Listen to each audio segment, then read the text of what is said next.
how to make VS. So common mistake what people will do is they will just make a beautiful VSM because they have to do it for the project. That's now not how you should be doing it. First step is you figure out, identify process or sub-process where VSM has to be conducted. Walk the process by yourself, which means visit operation or production floor. See, whatever steps I'm writing, it's not in any book. So it is completely based on experience, and you have to tell that, you have to understand this. This is a real VSM, how you can do.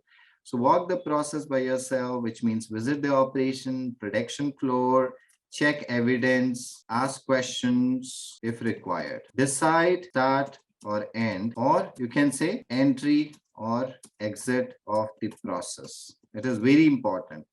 Understand customer and output of the process. See, when I say you need to visit, right?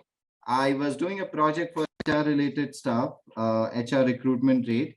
And the moment I asked that if somebody doesn't clear interview, when do you notify? Their answer was very straight, 3 days. When I have checked it, so if I have to make a value stream according to their VOC, I would just make a value stream and I'll write 3 days, right? They will respond in 3 days, second round, like that. When I actually checked it, they were responding after 7 days, 8 days as well. So reality was something different. And I was able to check with their email reference, sent item, I have gone and then checked.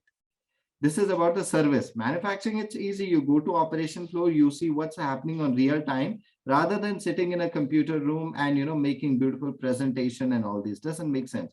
You have to walk to the floor, see what's happening, ask operator, ask why, do Gemba. These are the fundamentals of lean management.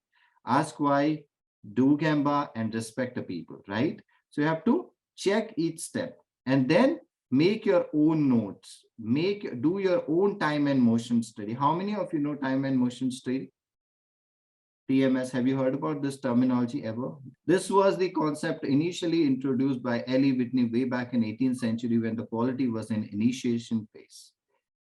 Okay, so quality beginning happened with the time and motion study, wherein they wanted to see how much time each operator takes. Then new era came, then quality, SPC, then this came, that came. And these days, what is going on?